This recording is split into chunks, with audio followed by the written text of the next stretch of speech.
আসসালামু আলাইকুম। আজকে ১১ তারিখ, ১১ই ফেব্রুয়ারি। আগামীকাল হচ্ছে ১২ই ফেব্রুয়ারি নির্বাচন। আ অনেকেই নির্বাচনের জন্য দীর্ঘ সময় ধরে ওয়েট করতেছেন। তো নির্বাচন নিয়ে আসলে এবং নির্বাচনের পরে কি হতে পারে, এটা নিয়ে আমি কিছু কথা বলব। যারা অলরেডি ডিসাইড করে ফেলছেন যে কি করবেন, আ কোন দলে ভোট দিবেন বা আমি ম আ কোন দলে ভোট দিবেন না এবং আপনি কাকে সাপোর্ট করতেছেন বা কাকে সাপোর্ট করতেছেন না। তো আমার মনে হয় না আমার এই কথার দ্বারা আপনার ডিসিশনে কোনো পরিবর্তন আসবে। তারপর আমি জাস্ট আমার একজন নাগরিক হিসেবে আমার চিন্তাটা আপনাদের সাথে শেয়ার করা। আমার কাছে এখনো মনে হয় যে বিএনপি আনডাউটেডলি নির্বাচিত হয়ে আসতে চাচ্ছে। যদিও বিএনপির আ অনেক দুর্বলতা আছে। আ জামাত একটা শক্তিশালী পজিশনে আসবে বাট তারা নির্বাচিত হতে পারবে কিনা এটা আমি এখনো সন্দিহান। দ্যাট ডাজন্ট মিনস জামাত যদি নির্বাচিত হয়ে আসে আমি আ খুব থান্ডার্ড হব। মানে আমি আশ্চর্য হয়ে যাব যে হইছে না জামাতও আসতে পারে। তবে আমি এখনো মনে করি আনডাউটেডলি আ বিএনপি নির্বাচিত হয়ে আসবে। তো বিএনপি নির্বাচিত হয়ে আসলে আসলে সমস্যা কি? বিএনপি নির্বাচিত হয়ে আসলে সমস্যা অলরেডি অনেকেই বলছে। তবে একটা জিনিস আমার কাছে যেটা মনে হচ্ছে যে আ বিএনপির কাছ থেকে আমরা যে পরিমাণ এক্সপেক্ট করতেছিলাম, আসলে বিএনপি অলরেডি ইতিমধ্যে আ তার অনেক কিছুই তারা দেখাতে ব্যর্থ হইছে যে তারা আসলে পারবে কিনা।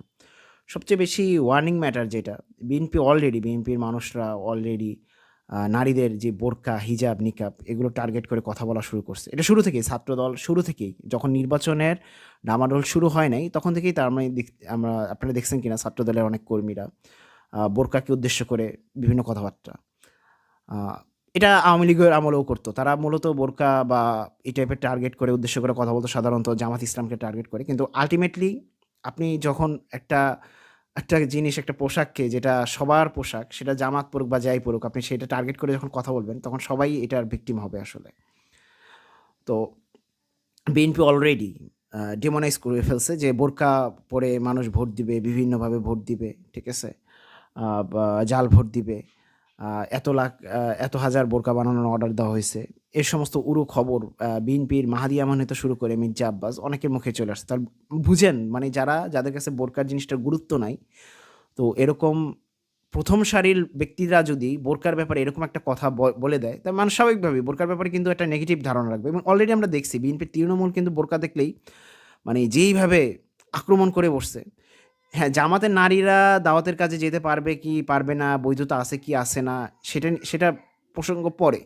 ঠিক আছে? কিন্তু তুমি জামাতের নারী দেখলেই তুমি পুরোপুরি তাকে আক্রমণ করার জন্য চলে যাবা, এটা তো হইতে পারে না।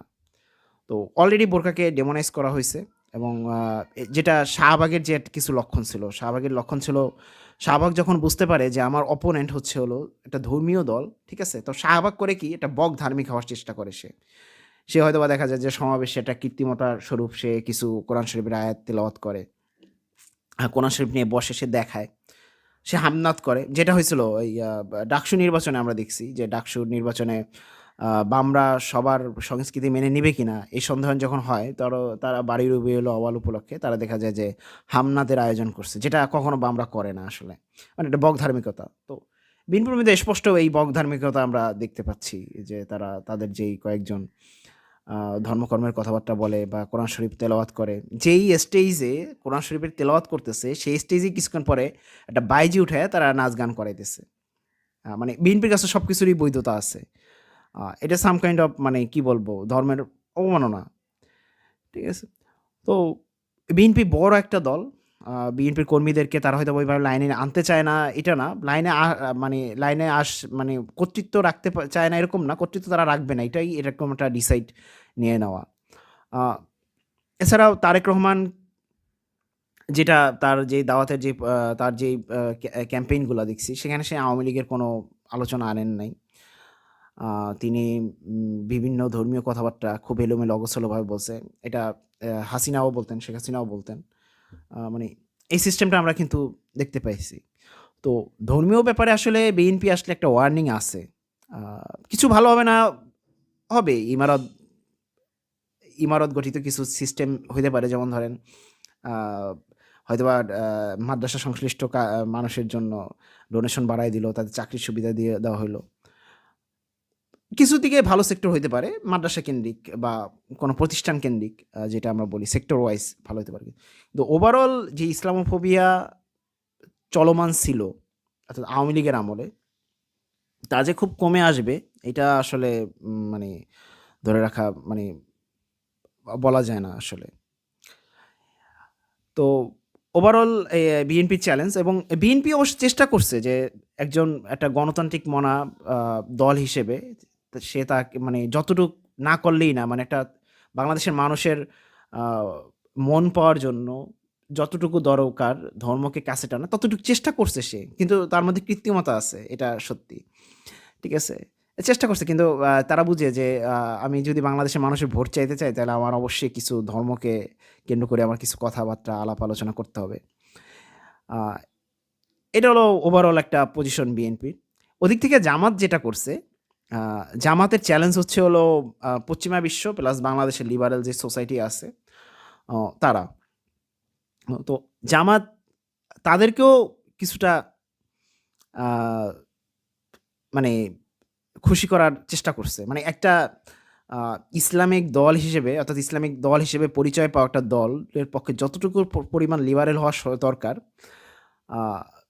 ততটুকু সে লিবারেল হওয়ার চেষ্টা করছে, এবং তার চেয়েও বেশি হওয়ার চেষ্টা করছে আসলে, আমি যেটা মনে হয় জামাত বিভিন্ন ব্যাপারে, এবং তারা বিভিন্ন ব্যাপারে প্রকাশ্য স্পষ্ট কথা বলতে বাধ্য হয়েছে।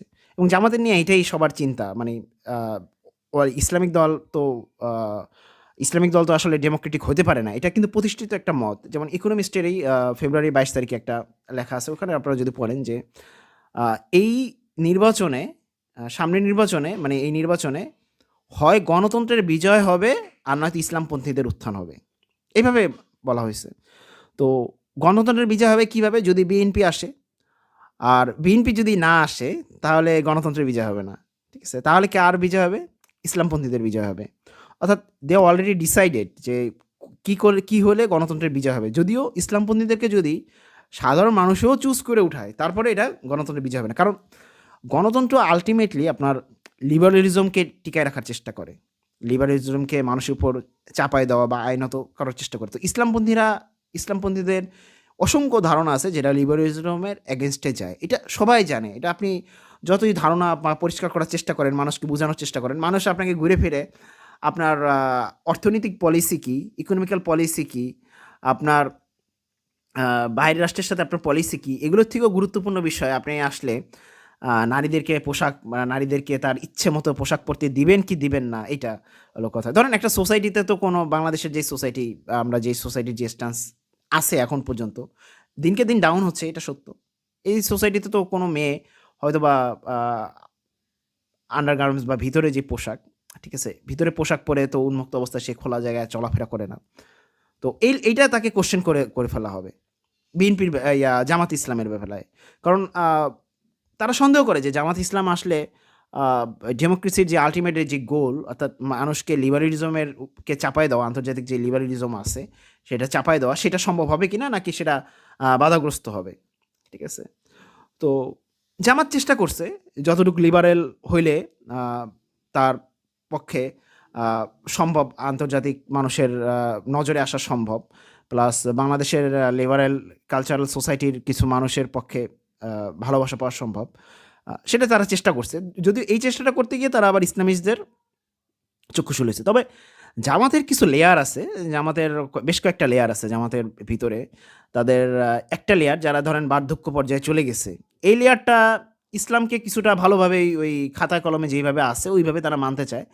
তো ভিতরের কয়েকটা লেয়ার তারা আসলে ইসলামের যে মডার্নাইজেশন, যেটা ইউরোপের, আমেরিকায় বা যে সমস্ত সেকুলার কান্ট্রিতে যেগুলো যেভাবে প্র্যাকটিস হচ্ছে, তারা সেইটা চাচ্ছে, সেই আঙ্গিকে চাচ্ছে। ঠিক আছে, তো জামাতের শফিকুর রহমান যখন বলেন যে জামাতের আমির কখনো হতে পারবেন না, মহিলা কেউ জামাতের আমির হতে পারবেন না, তখন এটা মা খালা ফুপু বয়সী জামাতের নারী নেত্রীরা খুশি করে নিল, ছাত্রী সংস্থা কিন্তু এটা খুশি করে নেয় নাই তারা, বরঞ্চ তারা এটার বিভিন্ন ব্যাখ্যা দেওয়ার চেষ্টা করছে এই কথাবার্তার। মানে তারা এটা আসলে নিতে চাচ্ছে না। মানে এই আধুনিক যেই ছাত্র সংগ্রাম এবং তাদের বক্তব্যগুলো কিন্তু দেখলে বুঝবেন যে তাদের বক্তব্যগুলো অনেক মানে লিবারেল স্ট্যান্সের সাথে যেন যায়। এইজন্য তারা ফাইট করতে পারতেছে না আসলে। তাদের যেই আদর্শের উপর টিকিয়ে রাখা তারা ফাইটটা করতে পারতেছে না। তো ওভারঅল হচ্ছে হলো এই সিচুয়েশন। এখন যেটা হইছে, যেটা আমি ২০০৮ সালের নির্বাচনের কথা যেটা আমার মনে আছে, যে ২০০৮ সালের নির্বাচনের আগে দেখা যাচ্ছে যে বাংলাদেশের স যত কালচারাল সোসাইটি আছে, প্লাস সাংবাদিক সোসাইটি আছে, জার্নালিস্টদের যে সোসাইটি আছে, দেন আদার যে লিবারেল সোসাইটি আছে, সবাই কিন্তু একেবারে মানে পুরোপুরি নিজেদের সমস্ত সমর্থন, অকুণ্ঠ সমর্থন তারা দান করছে কাকে? সে সময়ের আওয়ামী লীগ সরকারকে, এই আওয়ামী লীগকে। আওয়ামী লীগ তো তখন সরকার হয় না, আওয়ামী লীগকে। বিএনপির ব্যাপারে তারা প্রচণ্ড রকম ভয় দেখানো হয়েছে যে বিএনপি আসলে এইটা হবে, সেইটা হবে, বিএনপি আসলে দেশে মৌলবাদী ভরে যাবে, বিএনপি আসলে এই হবে, সেই হবে। তো আল্টিমেটলি আওয়ামী লীগ জিতে এবং আওয়ামী লীগ জিতে আওয়ামী লীগ সরকার গঠন করে এবং আওয়ামী লীগ যখন হয়, যখন আপনার তীব্র সমর্থন দিয়ে যখন কোনো দলকে উঠাবেন, তো আপনি তো নিঃসন্দেহে চাবেন যে এই দলটা যেন সবসময় প্রতিষ্ঠিত থাকে। এই দলটাকে যেন নামানোর কোনো রাস্তা যেন না থাকে। আওয়ামী লীগের বেলায় এটাই হইছে এবং আওয়ামী লীগ যখন আসলো তখন এই কালচারাল সোসাইটি তারা কিন্তু এটাই মনে নিছে যে আওয়ামী লীগ যতদিন আমাদের জন্য থাকবে, যদি ১০০ বছর থাকে একটানা, সেটাই আমাদের জন্য বেটার। আমার জন্য বেটার হবে, আমার সন্তানের জন্য বেটার হবে, আমার তারপরের জেনারেশনের জন্য বেটার হবে। এটা কালচারাল সোসাইটির মত এবং তারা এইভাবেই আওয়ামী লীগকে একসময় একটা ফ্যাসিস্ট দল হিসেবে চিহ্নিত করছে। তো বিএনপির বেলাও একই দাঁড়াইছে। যদিও এইবার ওই যেহেতু আওয়ামী লীগ থেকে অনেকে শিক্ষা নিছে, তাদের ভয়েসটা অতটা স্ট্রং হইতে পারতেছে না। কিন্তু তারা আনডাউটেডলি তারা সাপোর্ট করতেছে। আপনি দেখছেন যে টক শোগুলোতে, যে টক শোগুলোতে আ আ যারা একটা সময় পর্যন্ত নিউট্রাল ভয়েস দেওয়ার চেষ্টা করছে, তারা কিন্তু এটা মানতে পারতেছে না যে জামাতে ইসলাম রাজনীতি করতেছে। তারা তখন আওয়ামী লীগের আ ক্রাইম দেখে তারা এটা করছে যে আওয়ামী লীগ নিষিদ্ধ হোক বা নিষিদ্ধ হওয়া উচিত। বাদবাকি আওয়ামী লীগ নিষিদ্ধ হলে যে জামাতের এই পরিমাণে উত্থান হবে, এটা তারা আসলে এখন মেনে নিতে পারতেছে না এবং নির্বাচনে আওয়ামী লীগ না থাকার একটা সুবিধা যে জামাত ইসলাম পাচ্ছে, এটাও তারা মেনে নিতে পারতেছে না। তো যেটা হবে, আ তারা একটা সুযোগ খুঁজবে। যদি বিএনপি যদি আসে, তো জামাতের বিএনপিকেও ফ্যাসিস্ট বানানোর একটা সর্বোচ্চ ট্রাই করতে হবে। তো বিএনপি অলরেডি যেইভাবে তাদের মানে কালচারাল সোসাইটির যে শত্রু যারা ছিল, যারা বিএনপিকে একটা দীর্ঘকালীন সময় ধরে ডেমোনাইজ করছে, ও তাদের প্রতি যেভাবে বিএনপি তাদের আগ্রহ বাড়ায় উঠছে, মানে তাদের যেভাবে ইন্টারেস্ট তৈরি হয়েছে বিএনপি, প্রথম আলো, ডেইলি স্টার, এই গ্যাংগুলোর সাথে, এই গ্রুপগুলোর সাথে। তো সর্বোচ্চ সম্ভাবনা থাকবে বিএনপিকে ফ্যাসিস্ট বানানোর এবং বিএনপি যদি আসে তাহলে ওই ট্রাপে পাড়া দিবেই, আশা করা যায়। ঠিক আছে? আল্টিমেটলি একটা দল যখন ফ্যাসিস্ট হয়ে ওঠে তখন সবারই এটা সমস্যা হবে। হয়তোবা কালচারাল সোসাইটি যারা বা সাংবাদিক সোসাইটির যারা আছে, তারা এটার ফায়দা নিতে পারবে কিছুদিন। সবসময় পারবে না। তো এটা হইতে পারে। আরেকটা জিনিস, আরেকটা সমস্যা যেটা হচ্ছে হলো জামাতকে কিন্তু এই ধরেন বাংলাদেশের যে লিবারেল সোসাইটিরা আছে, যাদের তার্কিক, তারা কিন্তু জামাতকে কোনো রাজনৈতিক দল মনে করে না। গণতান্ত্রিক বৈধ রাজনৈতিক দল মনে করে না। কারণ তারা মনে করতেছে যে জামাত হচ্ছে হলো জামাতে ইসলামী, অর্থাৎ এই দলটা শরিয়া প্রতিষ্ঠা করবে। যে শরিয়া হচ্ছে হলো বাংলাদেশের যেই কাঠামো, অর্থাৎ প্রতিষ্ঠিত যে কাঠামো ব্যবস্থা আছে, যে নির্বাচন কমিশন কেন্দ্রিক যে শর্ত দেওয়া আছে বা বাংলাদেশ সংবিধান আছে, আ এগুলো মানলে একটা ইসলামী দল কখনো গণতন্ত্রে আসলে দাঁড়াইতে পারে না। ঠিক আছে? তো জামাতে ইসলাম কিন্তু তার যথেষ্ট পরিমাণ অনেক কিছু তার ত্যাগ করে আসতে হইছে। এসে সে চেষ্টা করছে যে আমার সর্বোচ্চ পরিমাণ আমি আ আ স আ সর্বোচ্চ পরিমাণ আমি শর্তগুলো আমার দিকে কিভাবে খাটিয়ে আমি উপযুক্ততে আসতে পারি সেটা সে চেষ্টা করছে। তো তারপরে তারা সন্তুষ্ট না। তারা জামাত ইসলামের রাজনীতির বৈধতা নিয়েই তারা প্রশ্ন তুলতেছে। তারা চায় হয় তুমি সাইড হয়ে যাও, অর্থাৎ তুমি স্পষ্ট বলো আমি প্রকাশ্যে শরিয়া চাই। তাহলে তোমার আর রাজনৈতিক বৈধতা থাকে না। আ আ রাজনীতি করার মানে গণতান্ত্রিক রাজনীতি করার বৈধতা থাকে না। আবার আবার জামাত ইসলাম যেভাবে বা গণতন্ত্রকে নিয়ে আসতেছে, তো এটা তারা মনে করতেছে জামাতে ইসলাম ম্যানিপুলেট করতেছে, গণতন্ত্রকে ম্যানিপুলেট করতেছে। তো তাদের দৃষ্টিতে জামাতে ইসলাম বৈধ গণতান্ত্রিক রাজনৈতিক দল না। ইয়েস, স্টিল, এবং জামাত ইসলাম যদি অনেকগুলো আসন পেয়ে জিতেও যায়, তো তারা তাদের ন্যারেটিভ চেঞ্জ করবে না। ঠিক আছে? তো এখন সমস্যা হচ্ছিল যে জামাত যদি বিজয়ী হয়, তাহলে তারা কি বিএনপিকে স্থির হিসেবে এটাকে মেনে নেওয়ার মতন সুযোগ করে দিবে কিনা? অর্থাৎ নাকি বিএনপির জন্য তারা নতুন ন্যারেটিভ তৈরি করবে যে না, জামাতেরকে ক্ষমতা হস্তান্তর করা যাবে না। এই বাংলাদেশের ক্ষমতা সবসময় একটা সেকুলার, লিবারেল এই দলগুলোর কাছেই থাকবে। এই ন্যারেটিভ আসতে পারে, এবং এই ন্যারেটিভ আসলে যেটা হবে, দেশটা একটা মানে সর্বোচ্চ পর্যায়ের একটা অস্থির অবস্থা বিরাজ করতে পারে। এটা সব পারে। আমি জাস্ট মেবির কথা বলতেছি। আমি চাই না দেশ আবারও অস্থির অবস্থার দিকে যাক। তো এটা গেল জামাত বিএনপির এই আলোচনা। তো এটা গেল বিএনপি এবং জামাত সংশ্লিষ্ট আলোচনা। তো এখন হলো আলেম ওলামাদের আলোচনা আসলে। জামাতের যেই জিনিসগুলা প্রবলেমগুলো আছে, এটা তো আলেম ওলামাদেরও আছে, যে তারা আসলে গণতন্ত্রকে কুফরি মনে করে, ডেমোক্রেসিকে কুফরি মনে করে।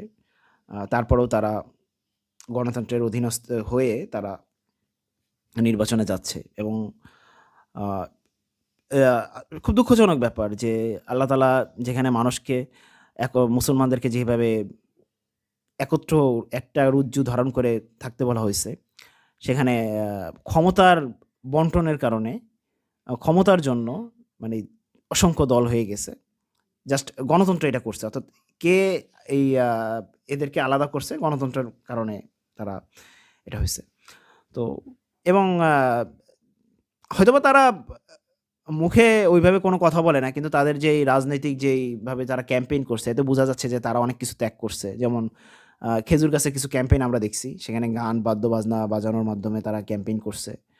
আ তারপরে এদিকে আ মামুনুল হক সাহেবের কথাবার্তা যেটা শুনছি, ঢাকা স্টেমে যে কথা বলছেন, তাতে তার কথার সাথে জামাত ইসলামের যে কথাগুলোর আমরা সবসময় নিন্দা করি শরিয়ার ব্যাপারে, মাওলানা মামুনুল হক সাহেব ভিন্ন কিছু বলেন নাই। তো জামাতকে সবসময় টার্গেট করে কথা বললেও আমরা হয়তোবা কওমি আলেম ওলামাদের কথাবার্তার ব্যাপারে সুধারণা রাখার কারণে তাদের কথাবার্তাকে আমরা আসলে ওই সময় মানে সাধারণ মানুষ ওইভাবে টার্গেট বানায় না। তো ডেমোক্রেসি আল্টিমেটলি যে এদেশের মুসলমানদেরকে কোনো কিছু দিতে পারে নাই বা পারবেও না সামনের দিনগুলোতে, এটা স্পষ্ট হয়ে গেছে। তারপর মন্দের ভালো হিসেবে তারা করতেছে। তো এটা ভাবা দরকার যে মন্দের ভালো আসলে কয়টা নির্বাচন গেলে মন্দের ভালো, অর্থাৎ যেটা বাস্তবতার নিরিখে যে সিদ্ধান্ত নেওয়া হয়, সেটা আদৌ বাস্তব কোনো সলিউশন দিতে পারতেছে কিনা, এটা আলেম ওলামাদের আসলে ভাবা উচিত। তো নন ডেমোক্রেটিক যারা আছে, ধরেন আমিও নিজেকে নন ডেমোক্রেটিকদের মধ্যে একজন মনে করি। ঠিক আছে? তো তারাও যে খুব ভালো কাজ করতে পারছি, তারাও যে ওইভাবে দাওয়াতের কাজ করতে পারছি, বিষয়টা এরকম না কিন্তু। দিন শেষে আমার অবস্থান হচ্ছে হলো একটা এলিট অবস্থান হয়ে যাচ্ছে, যে আমি মনে করতেছি যে কেউ সবাই ভোট দিচ্ছে, আমি ভোট দিচ্ছি না। একটু আলাদা থাকার চেষ্টা করতেছি। বাদবাকি আমার যে দাওয়াতি কাজ, অর্থাৎ আমাদের যে কমিউনিটি, অর্থাৎ নন ডেমোক্রেটিক যে কমিউনিটি, তারা কতটুকু দাওয়াতের কাজ করতে পারছে আসলে? আ মানে তাওহীদের যে বুঝ বা গণতন্ত্রের বিরুদ্ধে যে পাওয়ারফুল মেসেজ দেওয়ার দরকার ছিল, তা আদৌ আমরা কি করতে পারছি এই পুরা সময়টা ধরে, গোটা সময়টা জুড়ে? নাকি মানুষকে আ সন্দেহের ভিতর ফেলে দিছি বিভিন্ন বিষয়ে? হঠাৎ করে একটা ক্যাম্পেইন হইলো, হঠাৎ করে মিছিল হইলো, মিটিং হইলো, এরপরে আর কিছু হইলো না। মানে মানুষকে চরম পর্যায়ের সন্দেহে ফেলে দিয়ে, তারপরে মানুষের কাছ থেকে আশা করা যে মানুষ যেন গণতন্ত্রের কাছে না যায়, মানুষ যেন ভোট না দেয়, একটা মানে বাতুলতা, মানে আকাশকুসুম চিন্তা। আমার কাছে তো সেরকমই মনে হয়। আ আমাদের মধ্যে কোনো নেতা নাই। আ এটা একটা ফ্যাক্ট। ঠিক আছে? হয়তোবা হইতে পারে ভবিষ্যতে। আ এবং আপনারা যারা নেতা, আমার বক্তব্য যারা শোনেন, হয়তোবা আমার এই বক্তব্য শুনে অনেকে অনেক কিছু অ্যাজাম করেন। ঠিক আছে? যারা নেতা মনে করছেন, তাদের সাথে কি আপনার এরকমভাবে সম্পর্ক কিনা যে আ আ আমরা যেটা পড়ছি, উম তাবুকের যুদ্ধের পরে আল্লাহ রাসূল সাল্লাল্লাহু আলাইহি ওয়াসাল্লাম যখন ফেরত আসলেন, তখন আ মুনাফিকরা তাদের বিভিন্ন কারণ বলতেছিল, বিভিন্ন রিজন বলতেছিল যে, আমি এই কারণে জিহাদে অংশগ্রহণ করতে পারি নাই, এই কারণে জিহাদে অংশগ্রহণ করতে পারি নাই। এটা জিহাদটা ফরজে আইন ছিল। ঠিক আছে? তো তো যেটা হইছে, আহ, তিনজন সাহাবী তারা যুদ্ধে অংশগ্রহণ করতে পারে না, এবং তারা কেন করতে পারে না সেটা তারা তাদের মানে অলসতা বা তারা আজকে যাই কালকে যাই বলে অংশগ্রহণ করতে পারে না। তো তারা মিথ্যা কথা বলে না আল্লাহ রসুল সাল্লাহ আলাইস্লামের কাছে, তারা এটা বলছে। তো আল্লাহ তাআলা তাদের উপর একটা ট্রায়াল নাজিল করলেন যে তারা তাদের সাথে কেউ কথা বলবে না, তাদের সাথে সম্পর্ক আলোচনা ভিন্ন। তো কাব রাদিয়াল্লাহু তাআলা আনহু এই রিলেটেড যেই হাদিসটা বড় ডিটেলস যেটা আসছে সেটা কাব রাদিয়াল্লাহু তাআলা আনহু বর্ণনা করেন। তো কাব রাদিয়াল্লাহু তাআলা আনহু বলেন যখন তার সাথে কথা বলা নিষেধ করা হয় তিনি নামাজ পড়তে যেতেন। আল্লাহ রাসূল সাল্লাল্লাহু মসজিদে নববীতে নামাজ পড়তে যেতেন। তো কাব রাদিয়াল্লাহু তাআলা আনহু যখন নামাজ পড়তেন তখন তার কাছে মনে হইতো যে আল্লাহ রাসূল সাল্লাল্লাহু আলাইহি সাল্লাম তার দিকে তাকাচ্ছেন। তো যখন নামাজ শেষ হইতো, নামাজ শেষ হয়ে সে যখন তাকাইতো ফিরতেন, তখন আল্লাহ রাসূল সাল্লাল্লাহু আলাইহি ওয়াসাল্লাম তার দৃষ্টি ফিরায় নিতেন। তো মানে কি পরিমাণ সম্পর্ক, মানে সে কিন্তু একটা ট্রায়ালে আছে। তারপরেও আল্লাহ রাসূল সাল্লাল্লাহু আলাইহি সাল্লামের সাথে বা আল্লাহ রাসূল সাল্লাল্লাহু আলাইহি সাল্লাম একজন নেতা হিসেবে তার সাহাবীদের সাথে কোন পর্যায়ের সম্পর্ক জারি করে যে সেই সাহাবী নামাজ পড়ার সময় তার মনে হয় যে আল্লাহ রাসূল সাল্লাল্লাহু আলাইহি সাল্লাম তার দিকে তাকায় আছেন, এবং এরপরে তার যখন নামাজ শেষ হয়ে যায়, যখন সে তাকায় তখন আল্লাহ রাসূল সাল্লাল্লাহু আলাইহি সাল্লাম তার দৃষ্টি ফিরায় নেন। তো আমরা যারা ফেসবুকে লেখালেখি করি, আপনাদের সাথে কি আমাদের এই সম্পর্ক আ এই সম্পর্ক হইছে কখনো? এ সম্পর্ক তো হয় নাই। বা আমরা ফেসবুকে যারা বক্তব্য দেই বা আমরা বিভিন্ন সেমিনারে গিয়ে যারা আমি দেই না, যে অন্যরা যারা বক্তব্য দেয়, তাদের সাথে কি আপনাদের এরকম সম্পর্ক হইছে? কখনো হইছে যে তাকে আপনি নেতা হিসেবে খুব আপনভাবে মেনে নিচ্ছেন? তার ফেসবুকে নক করতে গিয়ে কি কখনো মনে হইছে যে ভাইকে ফেসবুকে নক করলে ভাই রিপ্লাই দিবে? বা তার মেসেঞ্জারে নক দিলে রিপ্লাই দিবে? মনে হইছে বা কি বলে না বলে? না, আমরা তো কিন্তু দিন শেষে একটা এলিট নন গণতান্ত্রিক এলিট বা ওই যে বামদের যে কমিউনিস্ট এলিট সোসাইটি আ দাঁড়ায় আছে। আমরা ওরকম একটা নন ডেমোক্রেটিক এলিট সোসাইটি এরকম কিছু দিন শেষে গিয়ে দাঁড়াচ্ছি। মানে কাজের কাজ কিছু নাই। আ আপনি আপনি মানে আমাকে যদি মানুষ অ্যাপ্রোচ এর ব্যাপারে যদি সে যদি মানে ভীত থাকে, সে যদি কনফিউজ থাকে যে ভাইকে অ্যাপ্রোচ করলে আমি সে রিপ্লাই দিবে কি দিবে না বা বিরক্ত হবে কি হবে না। আমার তো মনে হয় না আমার মধ্যে আল্লাহ রাসূল সাল্লাল্লাহু আলাইহি সাল্লামের আ নেতৃত্বসুলভ কোনো গুণ আছে। আমার মনে হয় না।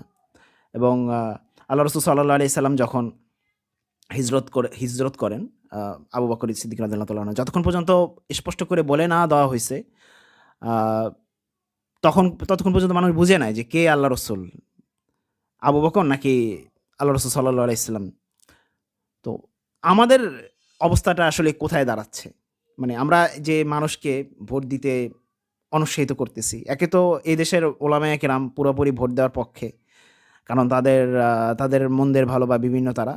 যদিও ওলামায়ে কেরামের বড় একটা অংশই স্পষ্ট গণতন্ত্রকে কুফর মনে করে। কিন্তু কুফর মনে করলেও তারা এটার আসলে আ আ আসল বাস্তবতা দাঁড়ায় না। যখন আপনি ভোট দিতে বলবেন, ভোট কেন্দ্র করেই আসলে গণতন্ত্র দাঁড়ায় আছে। অর্থাৎ ভোট যদি আপনি ইগনোর করেন তাহলে গণতন্ত্র অন্যান্য যেই ১০ টা মতবাদ আছে সেই মতবাদের সাথে মিলে যায়। এবং গণতন্ত্রের পক্ষে এই গণতন্ত্রের এই ভোটাভুটি অর্থাৎ সোশ্যাল ডেমোক্রেটিক পথে আসার জন্য এটা কমিউনিস্টের পথ না, কিন্তু এটা না। কমিউনিস্টের পথ ছিল সরাসরি বিপ্লবী পথ। তো সেখানে যারা যে তাত্ত্বিকরা ভোটে আসার পক্ষে মত দেয়, সেখানে তাদেরকে সমালোচিত করছে। লেনিন সমালোচনা করছেন তাদের করছেন। কিন্তু তারা লাস্টে টিকে গেছে। কারণ গণতন্ত্র কুফর বা গণতন্ত্র খুবই পাপের একটা কাজ। এটা তো আর কমিউনিজমে নাই। কমিউনিজম মতবাদে নাই।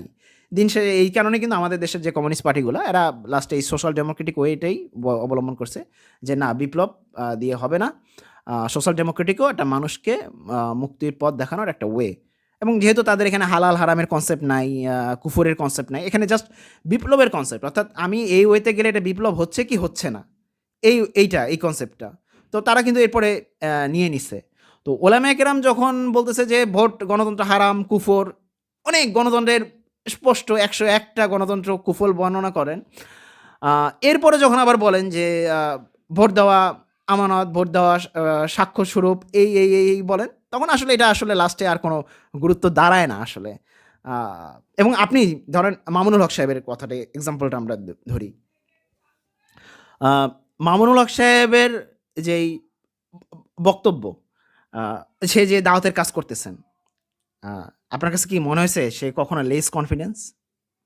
মনে হয়েছে আপনার কাছে? ধরেন আপনি যখন বাধ্য হয়ে একটা হারাম কাজ করবেন, তখন আপনি তো লেস কনফিডেন্সলি মানে কনফিডেন্টলি সেই জিনিসটা আপনি খাবেন। আপনি যখন শুকরের গোস্ত আপনি তো খুশিতে থাকবেন না। আপনি তো আপনার চেহারাতেই সেটার ছাপ আসবে যে না, আপনি এই জিনিসটা অন অনেকটা বাধ্য হয়ে নিচ্ছেন। বাধ্য হয়ে আপনি গ্রহণ করতেছেন। কিন্তু আপনি যদি গণতন্ত্রে নির্বাচনে আপনি দাঁড়ায় আপনি যদি সেই কনফিডেন্সটা হারায় ফেলেন, তো আপনি তো বিজয়ী হতে পারবেন না। আপনার তো একটা কনফিডেন্স রাখতে হবে। ঠিক আছে? তো এখানে মানে সিস্টেমটা এরকম, আপনি গণতন্ত্রকে কুফর মনে করে আপনি ফিল্ডে নামতে পারবেন না। ঠিক আছে? মানে আপনার চেহারা বলবে যে আপনি গণতন্ত্রের বৈধতা দিতেছেন। আপনার মুখমণ্ডল বলবে আপনি গণতন্ত্রের বৈধতা দিতেছেন। মানুষকে আপনি যেভাবে ভোট দিতে বলতেছেন, সেই দাওয়াতে বুঝবে যে গণতন্ত্রের বৈধতা দিতেছেন। আমি জাস্ট একটা ডিসকোর্স হিসেবে আলোচনা করতেছি। আমি চাই না যে আমার এই কথাগুলা সমালোচনার বিষয়বস্তু হোক। ডিসকোর্স হিসেবে সমালোচনার বিষয়বস্তু হোক, এটা আমি চাই। ঠিক আছে? আলোচনার বিষয় হিসেবে।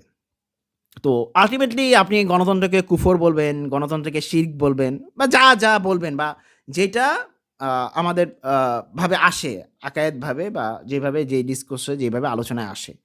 সেটাই বললেন। কিন্তু লাস্টে আপনি যখন বলবেন যে ভোটাভুটি দিতে হবে, ভোটাভুটি না দিলে এটা আমানতের খেয়ানত হবে বা এটা তাহলে দিন শেষে আপনি আল্টিমেটলি পুরা সিস্টেমটাকে অর্থাৎ পুরা চেইন অফ সিস্টেমকে আপনি জীবিত রাখতেছেন।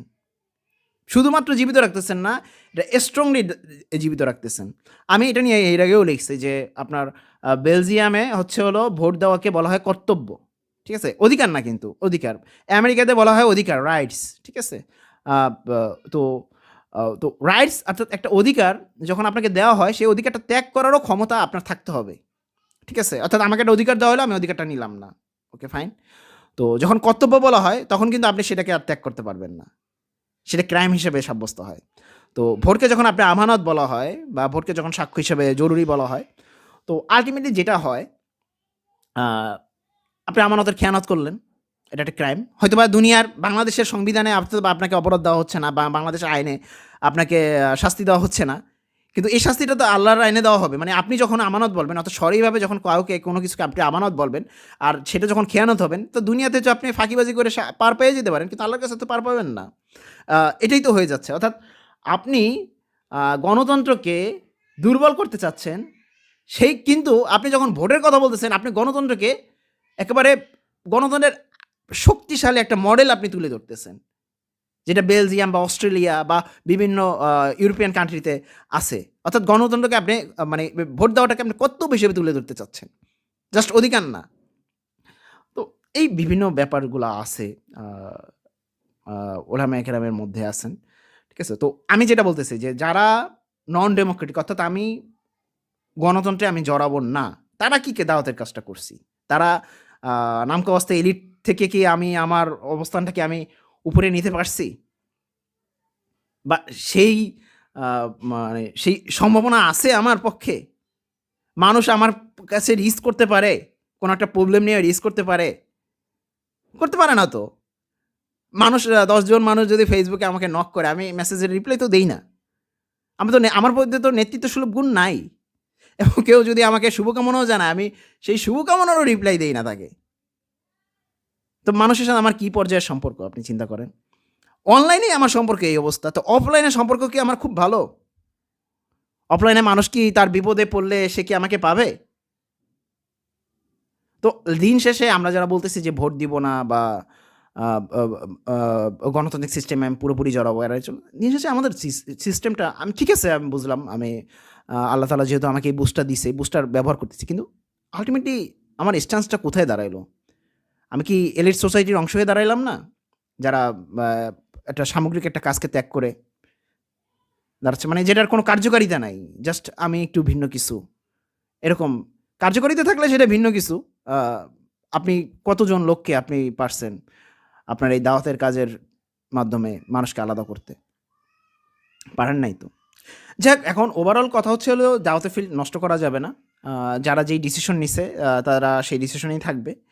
আ এবং এক্সট্রিম যেই বিষয়গুলা, যেই চর্চাগুলা নাই, আ সেই চর্চাগুলা আপনি ওইভাবে চর্চা করতেও পারবেন না এই ল্যান্ডে বা এই ভূমিতে। অ তো ওভারঅল এই জিনিসগুলা ডিসকোর্স এর মাধ্যমে আনতে হবে, আলোচনার মাধ্যমে আনতে হবে। এখন যদি আপনি আলোচনা না করে মানে যাদের সাথে আলোচনা করা দরকার, আ অর্থাৎ ধরেন আ কোনো একজন পারসনের সে ওই লাইনেরই অর্থাৎ সে আলেম। সে জানে এই জিনিসটা। তার ডিসকোর্স করতে হবে কার সাথে? তার আলোচনা করতে হবে কার সাথে? আমার সাথে? না, আমার সাথে না। তার আলোচনা করতে হবে তার উস্তাদদের সাথে। যার উস্তাদরা অর্থাৎ তার আলোচনা করতে হবে ওই উস্তাদদের সাথে যে বলতেছে যে ভোট দেওয়া হলো আমানত, ভোট দেওয়া বৈধতা। তার আলোচনা করতে হবে তাদের সাথে। সে যদি সেই আলোচনা তাদের সাথে না করে আমাদের উপর তার ডিসিশনটা দিয়ে দেয়, আ আল্টিমেটলি সমাধান হবে না। হয়তোবা আমরা তার কথা মানব কিন্তু আল্টিমেটলি সমাধান হবে না। অর্থাৎ আলোচনাটা ইনস্টিটিউশনালাইজড হয়ে তারপরে আসতে হবে। আ তো এই হলো ওভারঅল কথা। আশা করি আপনারা আমার চিন্তাটা জাস্ট বললাম। আ কালকে নির্বাচন। আ আশা করি বাংলাদেশের মানুষ শান্তিপূর্ণভাবে সবকিছু সম্পন্ন করবে। যদিও গণতন্ত্র একটা সহিংস পদ্ধতি। ঠিক আছে? এখানে আ সহিংস পদ্ধতি উস্কে দেয় গণতন্ত্র। আ গণতন্ত্রের মধ্যে জেনোসাইডাল স্ট্যান্স আছে। অর্থাৎ ভিন্ন মতেরকে পাওয়ার দিয়ে দমন করে দেওয়ার যেই আবেগ, আ যে অনুভূতি সেটা গণতন্ত্র ধারণ করে। ঠিক আছে? তো এই কারণে মারামারি যে হবে না একেবারে এটা বলা যায় না। মারামারি হওয়ার সম্ভাবনা আছে। তারপর আমি চাই কোনো মানুষ, কোনো মায়ের বুক খালি না হোক, কোনো বাবার বুক খালি না হোক, কোনো বোনের ভাই হারা না হোক। ঠিক আছে? আর কোনো আ বোনের আ ইজ্জত যেন ভুলুণ্ঠিত না হয়। আমাদের মনে আছে যে আ এর আগের নির্বাচনে আওয়ামী লীগ যে কাজটা করছিল সুবর্ণচরের, আপনার মনে আছে সবার। তো এরকম কোনো কাহিনী না ঘটুক। শান্তিপূর্ণভাবে সবাই অবস্থান দখল করুক, অবস্থান নিক। আর বাংলাদেশের মানুষ যেই আসুক আ সে যেন বাংলাদেশের মুসলমানদের প্রতি কল্যাণকামী হয় এবং তার কাছ থেকে যেন আমরা ভালো কিছু পাই আসলে। আ ভালো কিছু পাই, ভালো কিছু আশা করি ইনশাআল্লাহ। ধন্যবাদ। আসসালামু আলাইকুম রহমতুল্লাহ।